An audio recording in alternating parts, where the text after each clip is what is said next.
And Sweet. we are live. Sweet. Love to be live. Welcome, welcome. All right. It is Friday. We had the Bad Batch, which I have not watched yet, so don't put spoilers in the chat.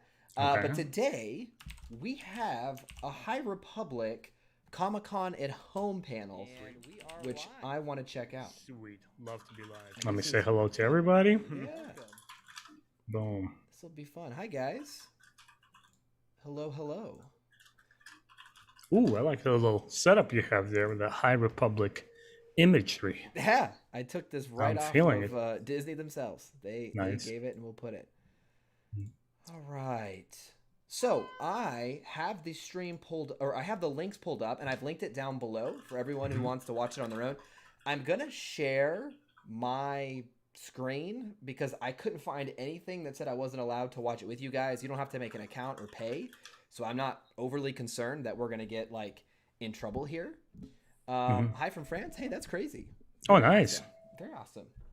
Kalas So link. I could not tell if you needed to make an account. I couldn't find anything to do it. I had all the links, so I think we're good to go. And if we do get in trouble, I hear the police coming right now for Star Wars Timeline, so they they must have I do known, apologize. Hold on a second. they must have known that we were streaming this. And feel free, guys, throughout the video to tell us how our volume is. You know, I don't know what this video player is going to be like, so feel free to tell me if I'm too loud, if Timeline's not loud enough, if the video's too loud, and we'll do the best we can to adjust that on the fly. We are flexible, so appreciate it very much. So let's talk here for the 4 minutes before we go. They for reference, they have a link, but it's not clickable yet, so I assume it's going to go live when the actual video goes live. Right. Well, let's give out our predictions briefly on what they are going to show or what you'd like them to show. I'm fine either way. I'm here. You're good. Perfect. Yeah. Perfect. So, you know, for me, I think we're going to get some Wave 3 related, right? I think that's just obvious. My question is, when is Wave 3 actually coming out, right? Like, is it going to come out in the fall? Is it going to come out in the winter? Or is it going to be early January? I'd really like it to hit at the end of this year. Because we've had it confirmed on Twitter that there's not really a set, like, there's no set amount of waves. They're making the waves as they think fit the story. So, you know, we're not really locked into like it has to be every 3 months or every 5 months or every 10 months. It could be whenever is convenient for the publishing timeline and the writers to write. So, I'm very hopeful we get before the end of the year. I think that would be kind of a fun little way to maybe end the year in Christmas time. So that's kind of what I'm hoping for, is the release is sometime before next January. I mean, if the difference is December to January, it's not a huge deal, but that seems like a realistic kind of, goal. So I don't know. What do you think? What are you looking forward to? First of all, real quick, mic check, mic check. How do you guys, can you hear me? Please let us know in the comments. I think my level is fine. I set my microphone on 80. But aside from times, here's what I want to talk about. Me and you always often talk about the Legends books, right? And the New Jedi Order, which is like a 19-book epic saga, which I'm pretty sure back in the day, nobody was entirely sure how long it's going to run for. Because at the end of the day, it's all business, right? It needs to make money and it needs to have enough traction and popularity. Yeah. So here, my assumption is for as long as the High Republic enjoys that popularity, we're going to get books and comic books forever, honestly, because 300 years is a lot of ground to cover. And you could honestly tell generational stories in this time period, right? Absolutely. And talk about the followers of the Jedi, the heroes that we see here. They'll be like forgotten by past and now the new Jedi, and it still will be High Republic. So my thing is, I'm not concerned too much with times, because I just hope that we get High Republic into the next year and the year beyond. So dates really don't matter to me in regards to that. What I'm more curious about is what sort of content are we going to get? Are we just going to continue on with the books and comics, or are we going to get something absolutely crazy, which I'm not setting myself up for that kind of high expectation, but what if we get perhaps a game announcement or an animated short, kind of micro series? Remember to the first Clone Wars series, which came out in a micro series, which were barely 5 episodes per piece. But that could be also an option for High Republic, just to test that water, Well, and we will see where the, this is our first year, right? This is our first phase, right? And so there's a lot of growth potential that could happen as well. Like we're just getting started. And so I'm just happy that we're getting even more stories announced is what it seems. I mean, we'll see. Maybe we get nothing announced. What I want to tell everyone down below, I've seen a lot of comments in chat. The top link on my YouTube video should be the main link. And from what I've seen on Twitter, when the time comes, because they've recorded this before, that's why the host is actually in chat right now. Christina is actually here because she's not doing it live. She's not bouncing in between. So I think once the clock strikes, I think it's 2 p.m. Pacific, 4 p.m. Central where I'm at, it will change. So just want to throw that out there. Just want to throw that out there for everyone. It should be the top link. If you guys aren't seeing that, we can make sure we try to drop it in chat. Okay. The video is now showing on YouTube as unavailable. So that's movement. We are moving in the right direction. Let me go ahead and we'll share our screen and show you guys what we're seeing as we get started here. Okay, so this is the new screen. This is the new screen. We got. I love this content already. Look at it, man. Man, it's so exclusive. Right? You can't even see it. Okay, it is going to be. It looks like a 29-minute video. It is on YouTube. Everyone, if you want to take a second, we're going to share it here. We're going to have the audio. Since this is not live, we can pause it. So if it gets too loud or not loud enough, feel free to tell us in the chat. We're going to watch through together. This is now, I have the link down below, which will take you to this YouTube channel, this YouTube page. Let's see what the YouTube channel is for everyone. Let's take it a quick. What channel is this? Let me open up over here. Okay. It is Comic-Con International. It's the official one. Go check it out. They have the video up now. I think you guys should be good to go. I'm going to put the volume at about half. Again, guys, feel free to tell us. We'll adjust it as we can. And it's not live, right? It is not live. So we can pause. If something crazy happens, I can pause. Nice. Which is good because sometimes I have a tendency to talk over. So without further ado, let's get going in 3, 2, 1. 10 out of 10. Great panel. No, let's keep going.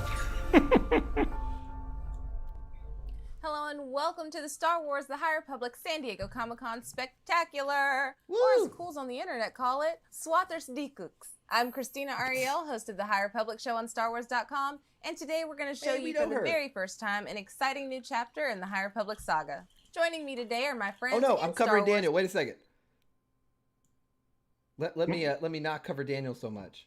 You're covering Daniel? It's like I'm right in the panel, guys. Oh. Here. Don't be in the panel.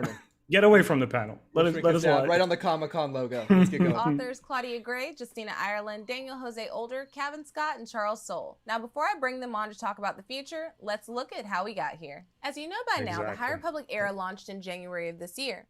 Through a variety of novels and comics for fans of all ages, we were introduced to an all-new era of Star Wars storytelling, one that focused on the Jedi Knights at their height. This multi-year, multi-publisher megastory opened with a galaxy at peace. But that didn't last long. There was a disaster in hyperspace, a great disaster, that was caused by anarchist marauders known as the Nihil. I really the like Jedi the ship defeated design, the by Nihil, way. or so they thought. We're now in the early stages design. of Wave 2 of the publishing program, which sees multiple I worlds can't believe coming it's been together only on half the a planet year. Bala to celebrate the galactic fair and an overall spirit of unity.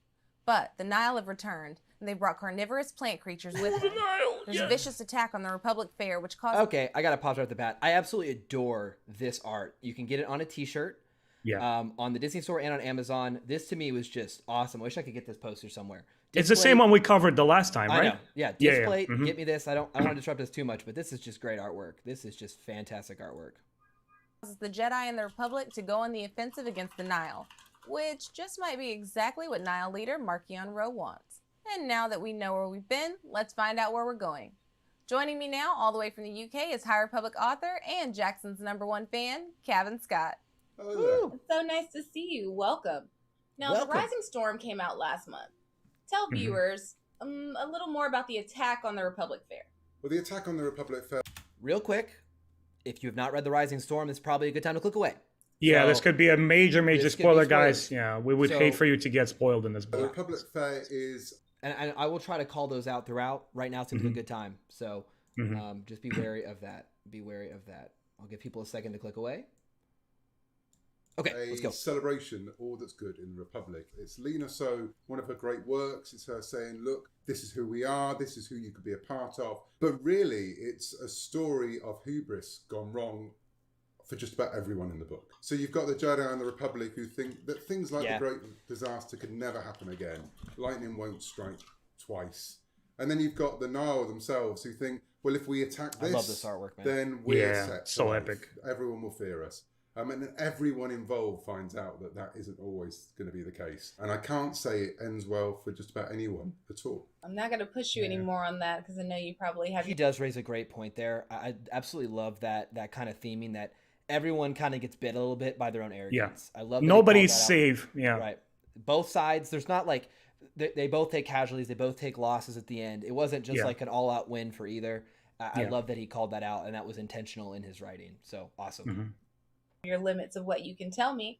But I will ask, how did you approach writing this novel? Well, it was a book that has many, many characters and many situations. So I started how I start all these kind of projects.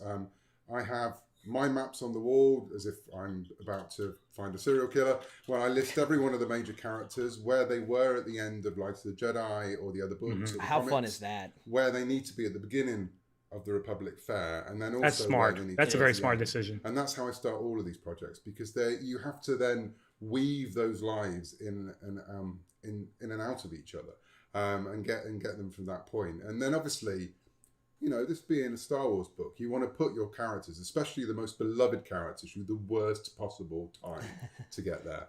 And that's where the fun begins. Yeah. Oh, absolutely. Got to keep them on their toes.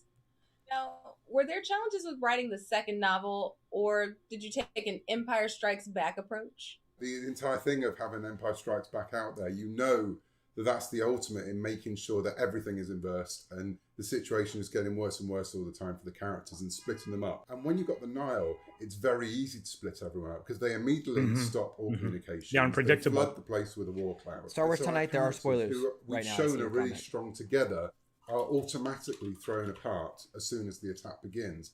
Plus, you've got situations like we've got Ava Chris, who's off in one part of the galaxy dealing with the Drengir, and we introduce characters like Stellan, who have come in from Coruscant and perhaps aren't.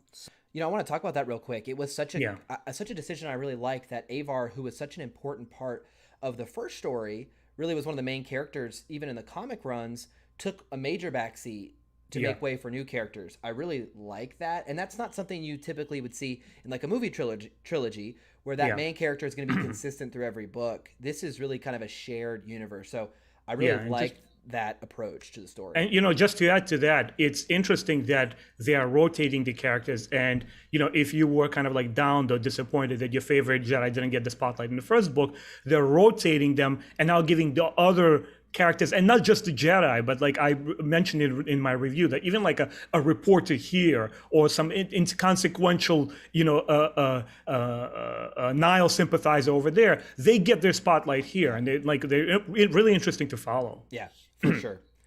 So used to being out on the frontier at the moment. So yeah, by its very nature and the nature of the fair and the atrocity on Valo, they were automatically split up. I appreciate the way that you guys do take your time to let us know where everyone's been and bring us back so we can head to where we're going. And a lot of connections to the other material as well. Even though obviously they should. So you have to try and make sure that if anyone's picking up a High Republic book or comic or whatever, that might be their first time. So you have to at least give them a hand to know where everyone is and who everyone is supposed to be. It's hard. You're also writing a new IDW miniseries called The Monster of Temple Peak. Yep. How does that relate to the Rising Storm? Well, there's a new character in the Rising Storm called Ty Yorick, who is a saber for hire. So she's a former Jedi who is now a mercenary and monster hunter. And the Monster of Temple Peak is not so much an origin story, although there is a bit of that in there, but it takes place before. Josh, hit pause there for a second. Yeah. I would like to ask our viewers in the group, how many of you guys who have read the novel or remotely checked out anything on Ty Yorick, how many of you thought the first thing you saw her, oh my God, this is like the Witcher in the Star Wars universe. She's the monster hunter with a lightsaber. How cool was that? Yeah. You know, they just called out there as well, if you guys didn't hear. This story, this miniseries, IDW miniseries, is going to be before the Rising Storm, giving us some more background for her. So that'll be good as well. I like that they're not that they're going to fill in some of the gaps that were kind of laid out in front of us in the Rising Storm. Smart decision there. I think she was a fan favorite for a lot of people coming out of the book. Agreed. Rives and Valo, so you get to see a little bit about her. Is that Jackson next and to most Ty? importantly, you No, get but to it was meet the her thing that two looked like droids, Jackson. who are amazing. I'm really excited for that. From the pictures I've seen of Ty York, it's just going to be really cool. Now, you're writing the High Republic series for Marvel, and you've got an audio original, Tempest Runner, coming from... Fantastic cover. Even though it's an audiobook, this is a awesome cover. Absolutely love this cover. I think this will be the first one I check out. You and I were kind of different. You're more of an audiobook guy. I'm more of a traditional book dude. But since this one, for a while at least, is going to be only in audio format, I'm going to have to cave in and listen to this. You're going to. And we'll have to touch base on that. I'll love to see how you liked it. You will. From Del Rey next month. Give us one sentence to tease readers about what's to come for each. Oh, okay. So for Marvel, a Jedi joins the storm. And for the Tempest Runner audio... what did he say? Behind bars. Okay, I think I know that. He said for the Marvel run, a Jedi joins the storm. I think they go undercover. I think that's what happens there. Right. And then he just said someone's gonna be behind bars. Let me take it back a second. A Jedi joins the storm. And for the Tempest Runner audio, Lorna D behind bars. Well, that's a lot to look forward to, and okay, also sounds moderately ominous. Moderately to okay. Well, thank you, Kevin. I cannot wait to read and listen to all of these stories. But joining me now is the person who dared not only to name a character buckets of blood, but also revealed Yoda's unknown talent for baking. Please welcome Mr. Daniel Jose Older. You know, hey, what's going on? When I watch him in interviews, and I called this out in my Race to Crashpoint Tower, he's written so far mainly content aimed at kids. And I meant that I mean this in the nicest way possible. I said it in my video, but he has a very like childlike quality to him when you see him in these interviews, and you can kind of see that in his writing, the way he designs characters, the way he kind of talks about those characters. To me, has such like a kid focused viewpoint, which is good. I think that's a great thing to have, especially because there's novels specifically aimed at that group. So yeah, you know, like for me as a huge fan of the young adult novels of like from the Legends, the young Jedi Knights and Junior Jedi Knights, it's both simple. It's very hard to write for kids because you have to kind of like digest it, make it simple. But at the same time, you have a lot less room to mess up your novel because everything is so concentrated. All the ideas and characters have to be so crystal clear that I think it's one of the toughest jobs to do. And Daniel Jose Older, he's killing it, man. He's so good. Yeah. All right, no more interrupting you. Let's go on. Thank you. Everyone calm down. Yes, it's great to be here. Thank you.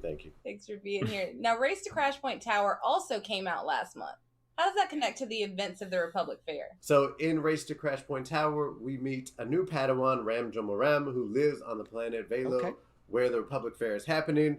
Now, it's a beautiful planet, and a lot of people flock there for its luscious mountainsides and all these great views that it has, but it's also a little bit off the beaten path. And Ram is not used to tons of people being around. He really just wants to hang out in his garage and do his mechanic stuff. I like that. So when all of the eyes of the galaxy turn to Velo, it's a big change for him. And then when the attack happens, it's an even bigger change.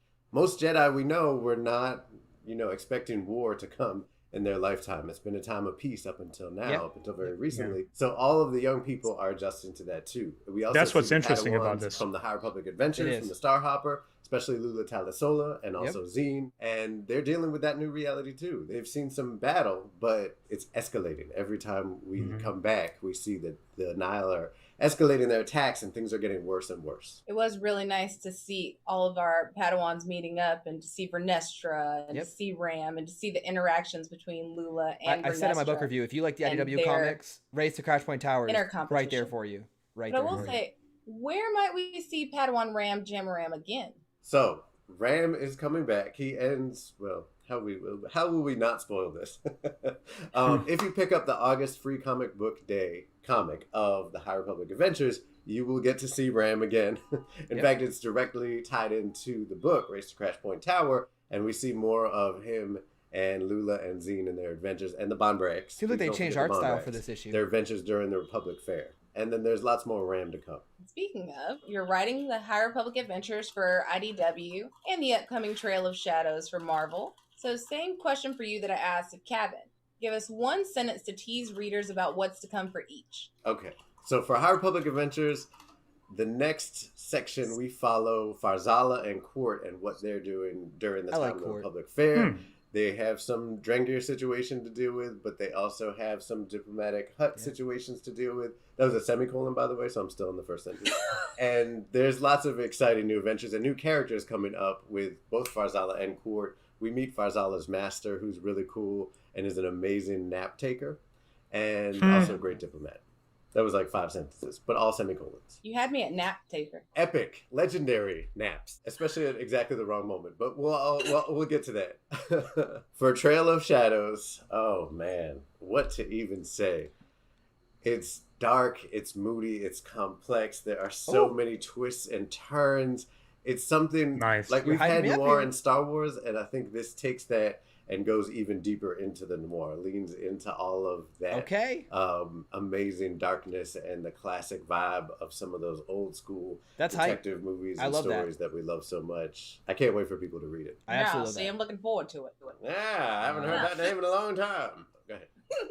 Now, can you tell us what else you're working on? Yes. I have a young adult novel coming out in the High Republic era. It's called Midnight Horizon. Oh, wait a second. I can't wait for people to read it. Woo! It is a chaotic mess. Okay, wait a second here. Hold on. Let's see this. There was a subline under Midnight Horizon. And the light of the Jedi goes dark. That's the tagline for Midnight Horizon. Okay. I like it. I like it already. And he said it's a young adult novel, right? Let's take it back a second and make sure we're right. Yeah, I haven't heard that name in a long time. Go ahead. Now, can you tell us what else you're working on? Yes. I have a young adult novel coming out in the High Republic era. It's called Midnight Horizon. And I can't wait for people to read it. Woo! It is a chaotic mess in the best possible way. Congratulations. That is some exciting stuff, Daniel. New and book I want confirmed. to say thank you so much for joining us. Now, as many of you know, Out of the Shadows comes out this week, which is why I'm very excited to not only talk to her about the novel, but what else she's working on. Please give a warm internet welcome to Justina Ireland. I have not read this book yet. Welcome, I didn't get it early, by the way, so I don't think we'll spoil anything for anybody here. Great. It's good to see you. Out of the Shadows is the next novel to come out. The Nihil play a big role in this. Tell us what this one is about and what fans can expect. Sure. So the novel starts with Sylvester Yarrow, who is a hauler in space, who kind of had a run of bad luck. I mean, not only is she just trying to make a living, but her mom has recently been killed by the Nihil. We've had a bunch of everything's like way ship more leaders expensive because, of course, with the intergalactic incident, the cost of fuel goes up, and it's maybe a little harder to get from one end of the galaxy to the other. So she's kind of down on her luck. She's just trying to make ends meet. When, of course, what should happen is that her ship is attacked by the Nihil once again, which is kind of a run of bad luck. So she decides to kind of go to Coruscant and tell, the Republic what is happening on the frontier. Their Nihil is a threat, and they're a bigger threat than maybe that they think. And so that kind of, accidentally gets her into a whole mess of political drama with none other than Vernestra Rowe, my favorite Jedi, her erstwhile Padawan Imran Kantaros, and then we also get to have. I gotta say, and I don't want to hold this up, but I have really been surprised for Vernestra. I really like her, and I didn't think I would. The kind of like child prodigy thing doesn't always always work for me, but I thought they've done her really well so far. I really liked her in A Test of Courage. She was sparingly in. Vernestra is a very dynamic character. She's not one thing. She's not this ideal, perfect Jedi that everybody looks up to. She has a lot to learn herself. I've really liked her, so we'll keep going. But I just want to call that out. Have Reese Silas and Comac Vitus tag along as Oh, well. Comac. So okay, cool. It's kind of more of a classic Star Wars political storytelling, a little bit of a space adventure. That more what I love about Star Wars, where things start off seeming one way, and then the deeper you get into the story, the more the onion is peeled to reveal something else inside. Promising. What was it like returning to the character of Vernestra Rowe? You also wrote about characters living in the Outer Rim who aren't Jedi or Nihil, but who are greatly impacted by them. But let's start with Vernestra. Yeah, Vernestra, I think, it was sort of weird. I know for readers, there has been a break between Test of Courage and Out of the Shadows. For me, I was going to say right now, guys, if you haven't read Test of Courage, I did a review months and months and months ago. It's a really good book. Even if it's aimed at a younger audience, I thought they really explored some mature themes. So I'll just call that out right now. I was kind of on the fence you know, oh, it's a kid's book, but I read it. It was actually really well executed, I think. Just my opinion there. It was kind of like, I never left. So I've been just kind of, for me, it's now a revisiting, but I'm hoping that readers will enjoy seeing a little bit more adult version of Vernestra. In the young adults, we can deal with a little more heavier issues than we necessarily would with a middle grade or a children's novel. That's awesome. So it was actually, it's just kind of fun to take that version of Vernestra we have met and kind of, you know, now she's gone through a few, tragedies. Some dope panels. Not only some of the things that have happened in the Marvel, but also what we see. She's, makes an appearance. Love all the lightsaber colors in High Republic as well. And the Rising Storm. So she's the art in general is so good. Through some stuff, like Daniel was saying earlier. These are not Jedi who were like ready to go fight. These are Jedi who want to meditate and develop that connection to the Force, and they've been called into a very different kind of vocation than what they normally would be prepared for. It has to be freeing in a way to be able to write the maturation of a character. You're not tied to this just one version. The character can actually see growth, and you have the space and time to actually nurture that character who you love so much. So it's really great to see her fresh out. Yeah, I think it's one of the best things about this kind of interlocking storytelling is like, our characters do get to grow. And if Daniel's writing about them or Cav's writing about them, like there's still that growth continues. And so it's kind of totally like, agree. It's like you have this cousin who you see a couple times a year. And the first time you meet them, you're like, oh, they're on my nerves. And the next time they show up, you're like, oh my God, you grew so much in the last few months. And so Josh, can you pause just for a second? Sorry, I want to just, a few thoughts.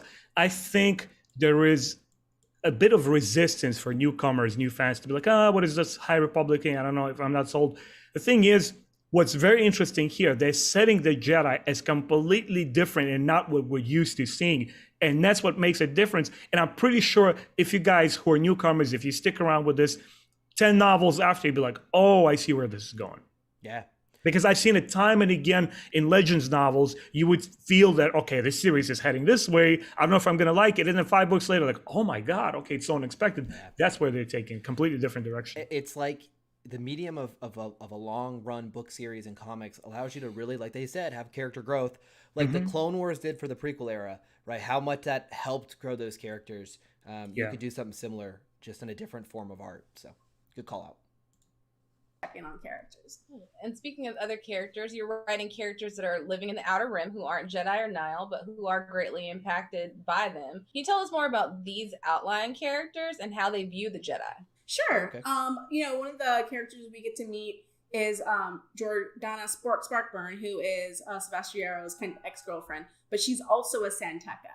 So, we have, we start off with these families that we get to meet in Light of the Jedi, and we get to see them crop up again. The other family we get to meet in Out of the Shadows is the Graff family, which some of you will know from other places in the Star Wars storytelling canon. And it's really kind of fun to say, these are people who are just kind of living their lives. They're very rich people. And they have other concerns beyond like what's happening necessarily with the Jedi. So we are kind of, that first wave of books, we spent a lot of time with the Jedi. And now we're branching out or meeting new characters as well, which for me has always been my favorite part of Star Wars is like, I just want to know about the janitor who like is just living their life, cleaning up on Starlight, minding their own business. So it is fun to get that storytelling. That is interesting. Now, you're also writing the serialized fiction opposite Cavan Scott for Star Wars Insider. What can fans expect in those upcoming issues? So the Insider fiction follows Velko Jahan and Gal Tarpin, who are these two administrators that work on Starlight. And it's really just kind of following those slice of life type stories. What is it like to work with an overbearing boss and maybe a coworker you don't like? And it's just another way that we bring another layer of that storytelling to the High Republic, deepening it and kind of really drawing those connections across. They want the world to be different pieces. And those characters will appear other places. And you might see some of the characters that you've read in the other books showing up in the Insider stories as well. Again, I love that they're as you said, that layer is so fascinating that you're able to go. I often wonder what happens to the people who have to fill out the paperwork, the people who have to process the damage that's been done that aren't in on the adventure. I love that you all are actually getting to tell those other side stories and you have the space to do so. But as you are very busy, September also sees the release of Edge of Balance. What can you tell us about the manga? Yeah, so the manga is going to be slightly different. I mean, it's a manga, But it's mostly because we're following life in one of the temple outposts. We've kind of referenced these temple outposts, these places where the Jedi are on the frontier, kind of bringing a stabilizing force, and not in like a kind of like a conqueror colonist way, but sort of a support system for these different people who've decided to seek out new lives. So Edge of Balance follows Lily Torosai, who was a Jedi who has recently kind of been sent to Banshee, which is this planet in the Han Talos sector or Han Talos region. She's kind of being pushed to her limits. This is not necessarily a place she saw herself. But more than that, she's helping resettle refugees from the Great Disaster. People trying to restart their lives. And it might just be that some problems come with people when they go to new places. There's some cool lightsaber hills. I don't know if that was ominous enough. Dun, dun, dun, dun. Yeah. Here's the good stuff. I think you're muted. Justina, can you tell us what you're working on next? Oh, wait. Yeah, so I will be writing the middle grade for the third wave of books. And it's called Mission to Disaster, which is not ominous at all. Okay, so I've noticed the 3 books we've gotten so far, the tagline is The Light of the Jedi Goes Dark, right? So that seems to be the tag for Wave 3. And both names have been ominous. Mission to Disaster here continues that. So I was going to be the Wave 3 tagline, The Light of the Jedi Goes Dark. Yeah, I was saying my microphone was off. I'm sorry, because, New York City. I'm not entirely sold on that manga art just yet because I'm so familiar with the medium, and it's like you have sometimes true Japanese artists draw it and like put so much detail and nuance into it. It's coming from across the world, or sometimes you have Western artists try to replicate that, and it kind of like tries to homage, the manga artist, but sometimes it doesn't fit. Here, it's a bit on the simple side. I don't know. I'm not sold yet on that. We'll see. We'll see how it looks as we get a little more. Seemed like those were sketches almost. So we shall see.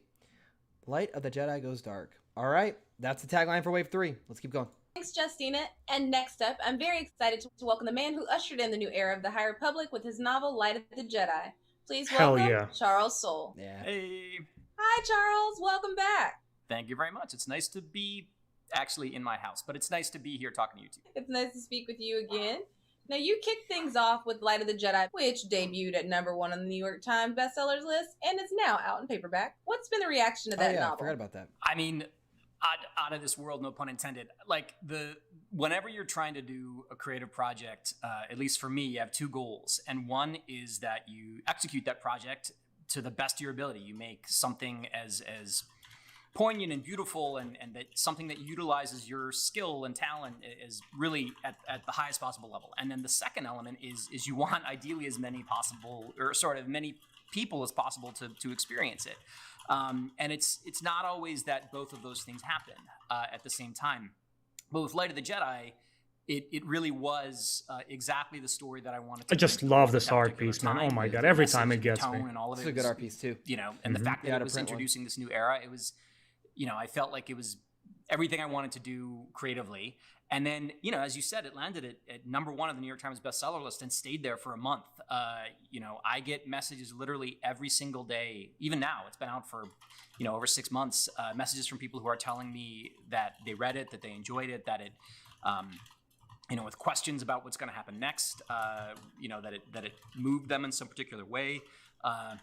I even get messages from people telling them that the message of the book, the "We Are All the Republic" idea, really landed well for them, particularly because it came out in January, which was when we were very much in the depths of the pandemic. We still are in some ways, but like I said, I think it was the right kind of book to land at that time. I'm super proud of it, and I'm just really glad that so many people seem to be finding it and are finding their way. I want to quickly say something after the. Yeah. I feel that, again, as somebody who's a huge fan, I want to advertise like I'm any bigger fan than any of you guys watching right now. But, after reading so many Star Wars books, this one especially hit hard because it's like it came at this right moment. And every time you read the line, they're saying, "We're all Republic, we're all one." I'm like, oh my God, like look out the window and see what's happening. The world seems to have turned upside down. And this book just like puts your mind in the right frame. Like, yeah, okay, at least there's that, And what's funny is they had planned this far before that book ever came out. Exactly, right? And it just kind of happened to be serendipitous that worked out that way. Mm-hmm. He did a great job with Light of the Jedi. Oh, I assume we're about to get a new novel announced by him, which will be fantastic. Oh my God, please. Because he did a great job with Light of the Jedi. Now let's talk a little bit about the Nihil. Can you explain the motivation of these baddies? Yeah, so the Nihil are the primary antagonists of the High Republic. They sort of start in one place and they evolve as any good characters or antagonists should, I think. When we begin, the Nihil are a raider group. They want to sort of take whatever they want, and whether that's credits or, anything. Woe to anyone who gets in their way. They have a particular set of abilities related to being able to travel through hyperspace very effectively in ways that other people in the High Republic can't, through sort of a special kind of set of arcane knowledge called the paths. And they use those to pop up anywhere they want at any time and disappear at any time. So when we start, that's kind of what they are. But over the course of Light of the Jedi and the other storytelling we've seen, they've evolved. They really were sort of everyone's out for themselves, take what you can, keep what you can, whatever. But they've become unified under a character named Markian Ro. Their purpose has, to some degree, become his purpose, because he is very much against the Republic, against the Jedi, and he does not like the idea that the Republic feels like its brand of freedom should be forced on anyone else. The Nihil should be able to be free in the way they want to be free. But the Republic is like, no, you should probably do it our way. We are all the Republic. And for the Republic, we are all the Republic is a sort of a rallying cry, a slogan, a beautiful thing. But for the Nihil, it's like... They really execute well with the Nihil. I want to call it out, is that, their form of combat with the gas cloud and sensory overload was really creative. And I just, you might think we're going from the Sith, that's a lot of people are like, oh, we're the Sith, right? We're getting the Nihil, those are lame, right? Yeah. And it's for what they actually executed them as, I think is very unique and would be very, very frustrating to deal with. So I want to say I've really enjoyed how they've done that. It's been really and it's funny, Josh, once again, to bring and bridge the Star Wars canon and Star Wars Legends. When the new Jedi Order was first coming out and these galactic invaders, Yozong Vong, came in, a lot of fans were eyebrows raised, who the hell is these guys with biological weapons? Who's going to follow? This is boring. This sucks. And 5 books later, people are paying attention. Oh, okay, we see what's happening here. People will turn around. I'm pretty sure the people who honestly call themselves fans and maybe have legit concerns and dislikes, which are totally fine. Yeah, they will eventually come into the fold and be like, okay, let's check this thing out. Yeah, no doubt about it. I think Markian Ro has been a really well designed villain so far as well. His ambition, I think, is quite a good attribute for a threat to want to keep. We are all the Republic. Are we? I don't know. We're the Nihil. So that's where where they've evolved to now. And there's a lot of ways that they're executing that message. By a lot of times they're actually executing people. Can you tell us about the structure of the Nihil?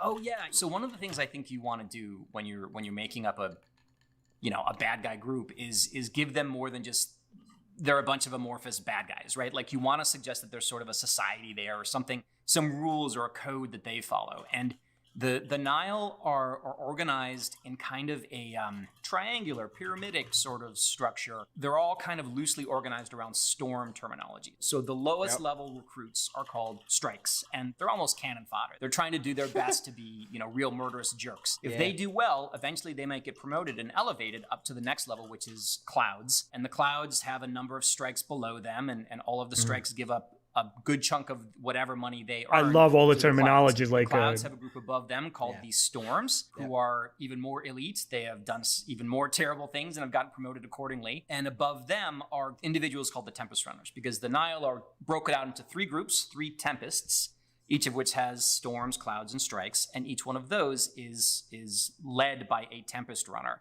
And so, when we meet the Nihil initially, each one of those Tempests kind of has its own character and vibe, but they're not all one thing. They're just kind of all over the place. But they are unified over the course of Light of the Jedi into a very formidable group that retains that organizational structure, but they are more unified, and in particular, they're unified under a person who we'll speak more about in a second, I'm sure.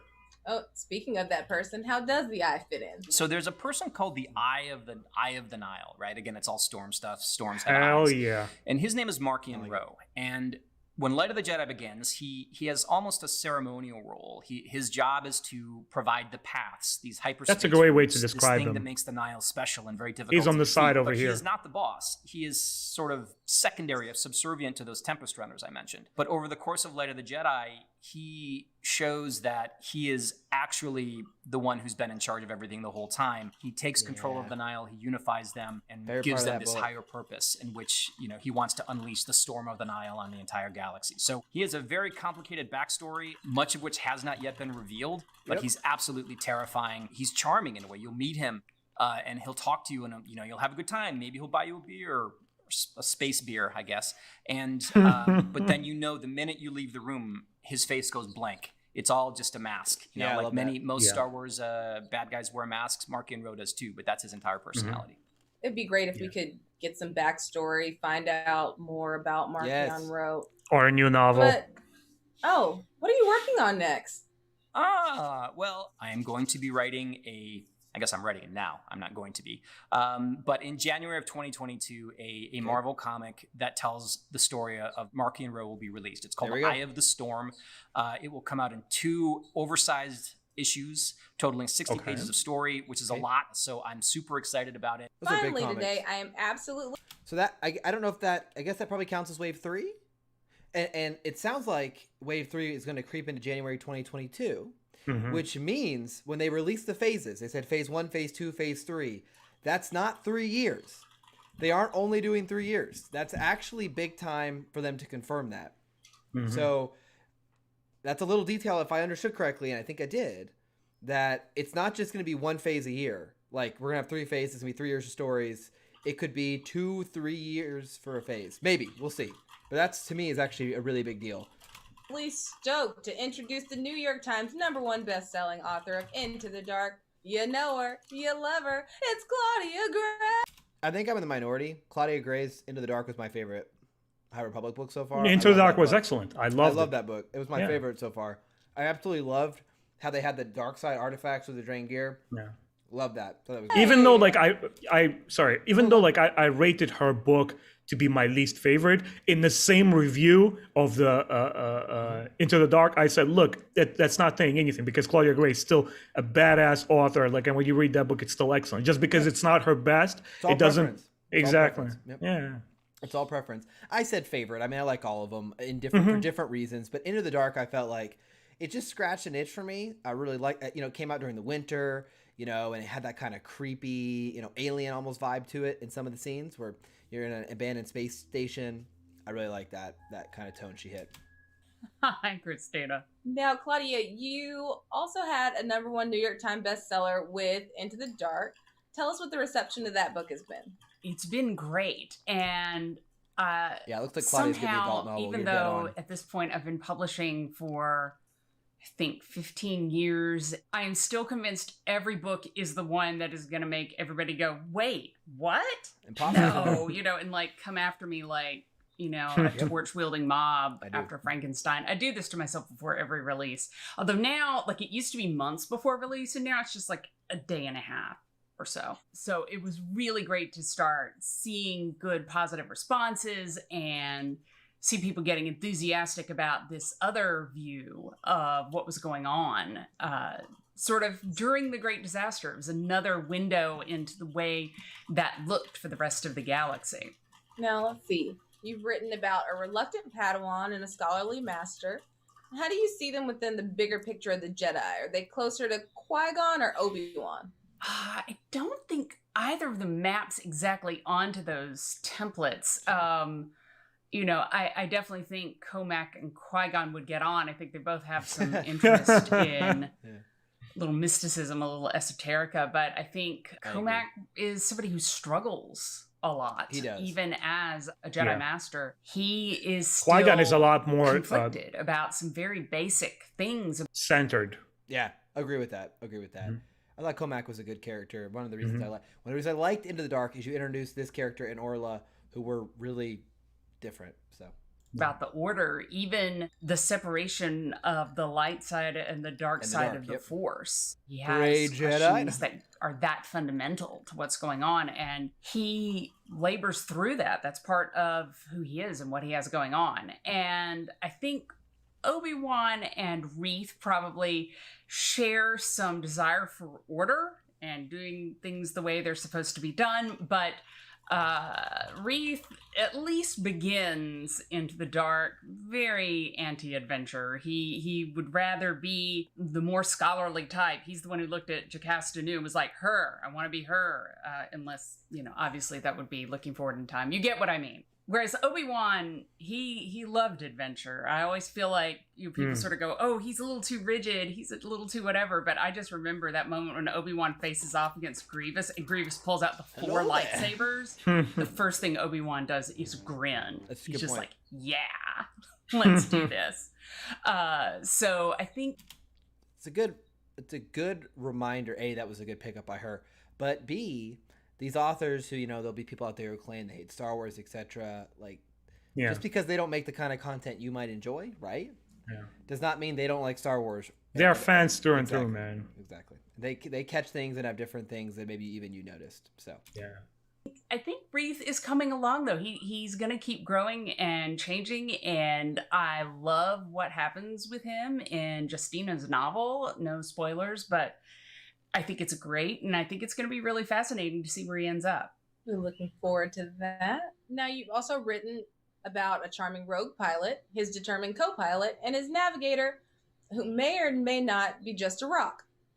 Of all these and the Jedi, who Geode solo novel. The adult novel is going to be a 40-hour Geode origin story. Get ready. All right. The most fun to write, and who's the most challenging?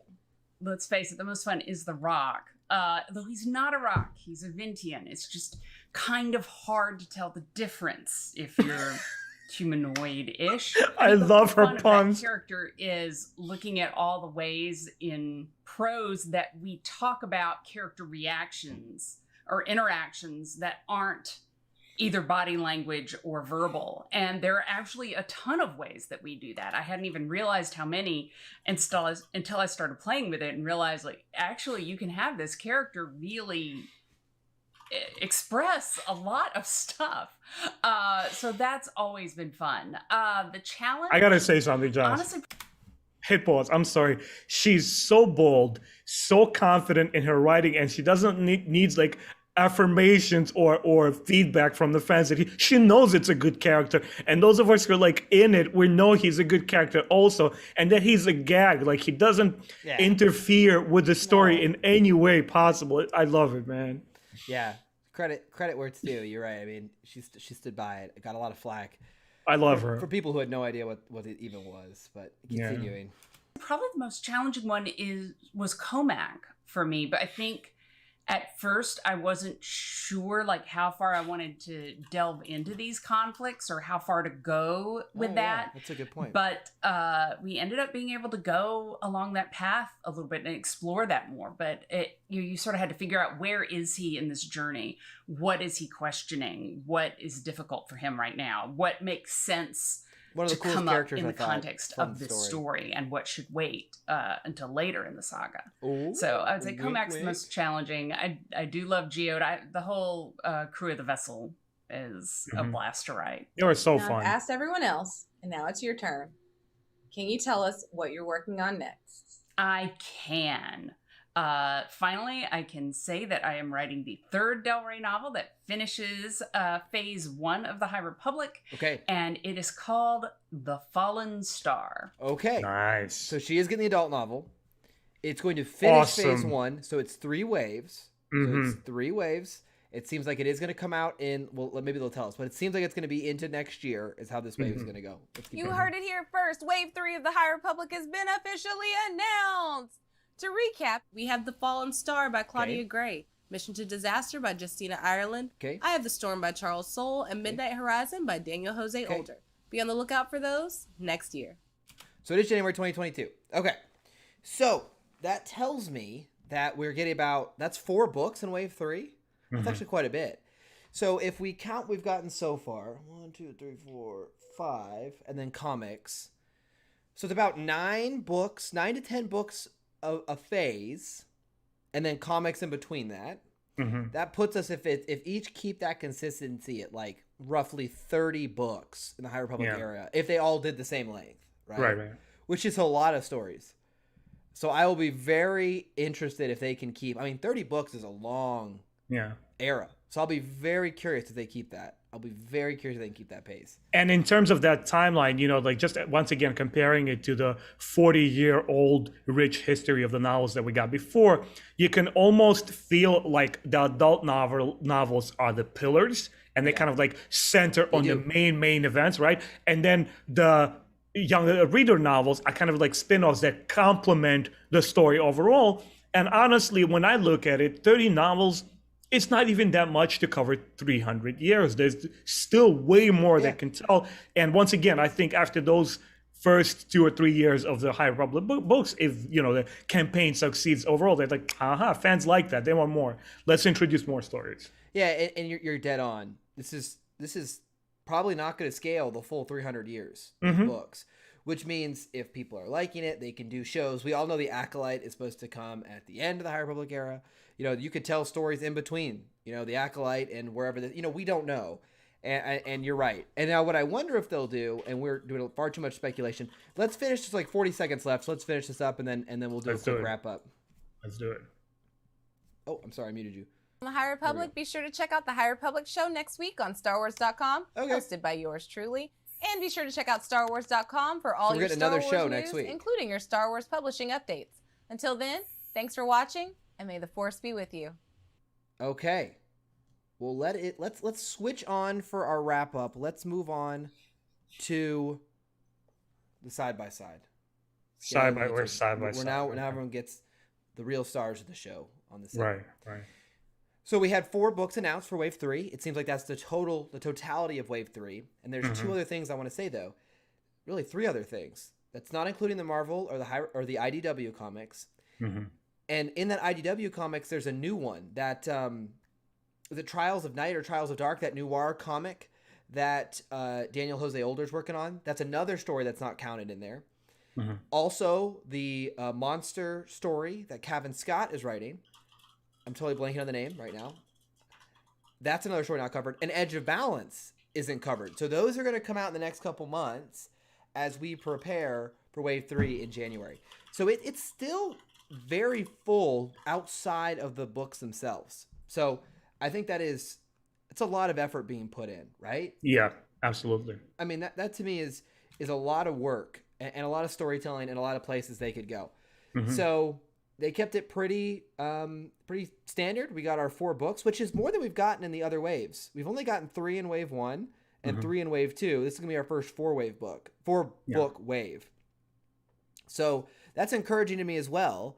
For all the people who say it's not doing well, they're not only keeping the same amount, they're actually adding more books. So they feel like the sales must be good enough in my head to justify. Because look, let's be honest here. If they weren't selling well, they could easily say, all right, let's just scrap like one of the young adult novels. You know what I mean? But instead, they've upped it. We have 4 different stories to tell. To be honest with you, Josh, I don't think it even merits to voice that and kind of try to, defend the High Republic, because you really don't need to, because you have 2 types of fans. Those who live in their own alternate reality and they try to kind of shove their opinion onto everybody else, which I find quite arrogant. And then here we have the rest of the fans who either don't care for the stuff, which is perfectly fine, or just kind of like, oh, okay, this is, let me check this out. But either or, we all see and we all know it's doing very well, because most of the Star Wars fans are eager to get like new material if you want good storytelling.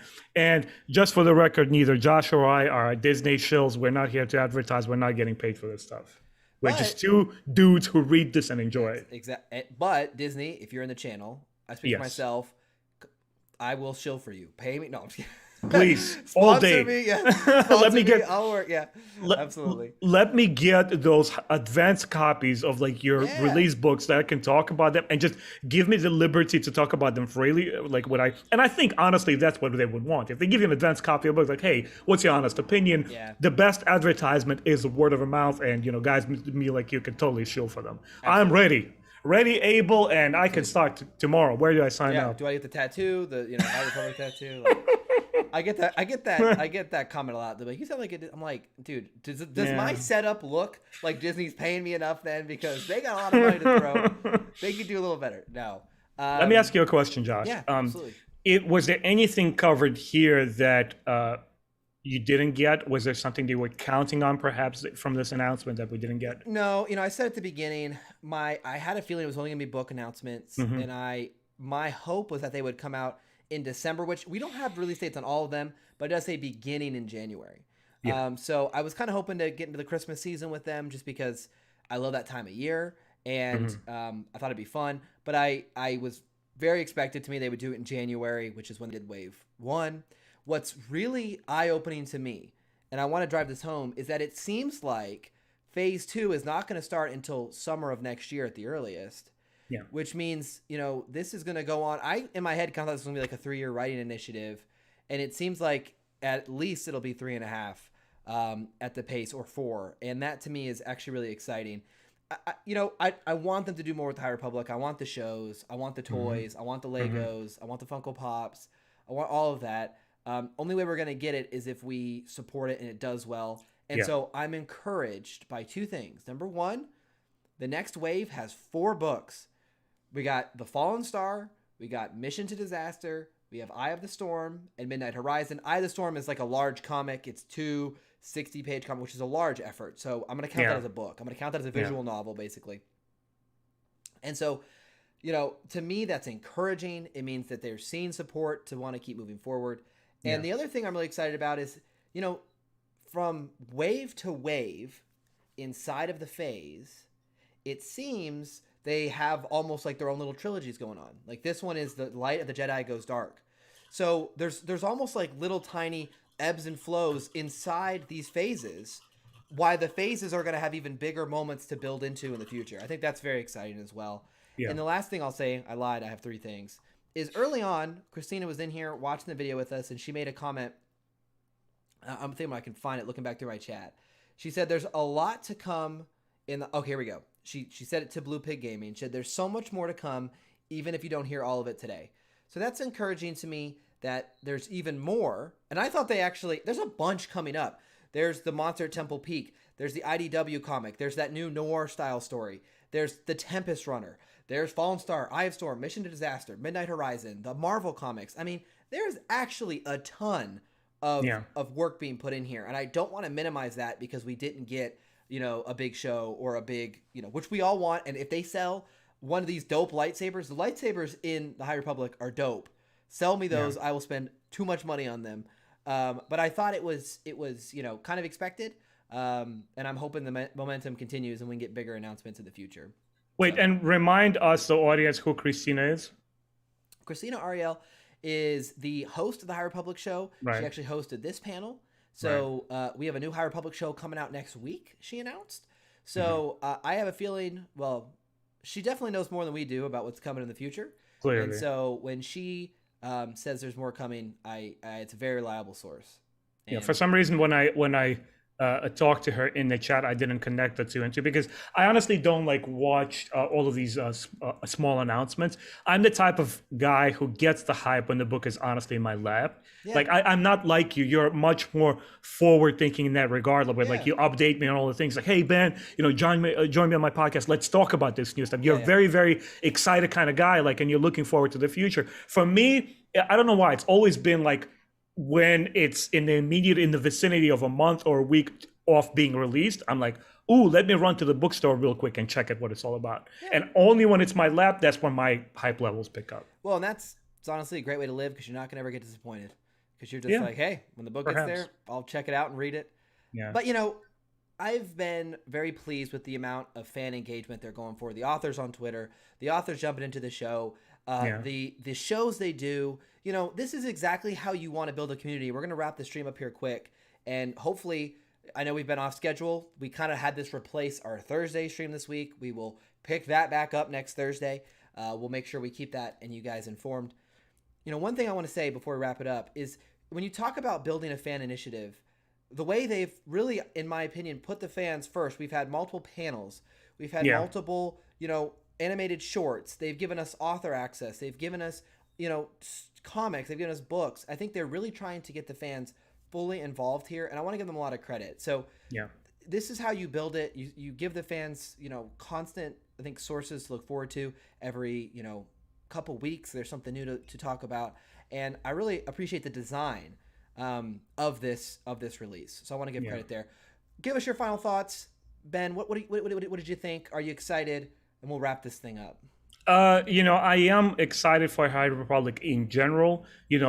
News and name drops of the books may not get me as excited, but I'm here enjoying myself talking to, a fellow Star Wars fan and like appreciating all the viewers and audience who are here with us today. And I just want to say, to be serious for a second here, I've been reading these Star Wars books. They got me through some really, really dark personal times from late 90s and early 2000s. And if it wasn't for Star Wars books, I don't know where it would have been. And for me, it's always the most precious topic. We have Star Wars movies, of course, they're considered the biggest pillars. For me, it's always been the books, because the way that you interact with words, on paper, it's unlike any experience that I've personally had. And I just want to be a little, regard this however you want, little, advertisement for Disney or whatever, I was cautiously optimistic with this new High Republic thing. I had as many questions as all of us did, like, hey, hold on a second. Is it going to override stuff that we all love and cherish with the Old Republic? Let's see what's happening here. I gave it the benefit of a doubt. I checked it out. I started reading. And I think the only prerequisite that you need to have is to be honestly like a Star Wars fan who is not afraid to say, look, I don't like this part over here. I enjoyed this. I thought this was a little bit more effective. And just have enough of an open mind to go into this. And I guarantee you guys, you'll find something in the High Republic and say, oh, hold on a second. So this narrative that we see on Facebook, on YouTube, and all these like people who congregate in almost like a sect, almost like, the Scientology of Star Wars. They're like, Disney, this propaganda, this and that. If you kind of like move all that noise, because that's all it is, it's gossip and noise. If you move it on a side and you try to read it and give it a fair chance, you'll be like, hold on a second. This is pretty fun, cool stuff. Once again, I'm not saying that High Republic is going to be for everybody, but I guarantee you'll find something for yourselves. And I wish for all of us to like really support it and say like, okay, we're behind this, Totally agree. And as we always say before we wrap it up, whatever you guys like in Star Wars, hey, we're down for it, right? You can love the sequels, prequels, only books, only comics. I'm always just encouraging giving something a chance and not writing it off before you see it. And I hope that you guys have enjoyed the story so far and enjoyed spending some time with us as we just shoot the breeze and give you our thoughts. We had some great interaction throughout. So we appreciate everyone who always stops by and comments. Make sure you check out Star Wars Timeline's channel. It is linked down below, and his Facebook page as well. Thank you. We do a Thursday show as regularly as we can. This week was Friday. And we will continue to do that because I think we have a lot of fun. So appreciate you guys. Thanks for stopping by. We'll be back again very soon. Until then, have a great weekend, guys. All right, guys. Thanks for watching. I appreciate all of you. Josh, I appreciate you for inviting me over. Let's continue this. Yep.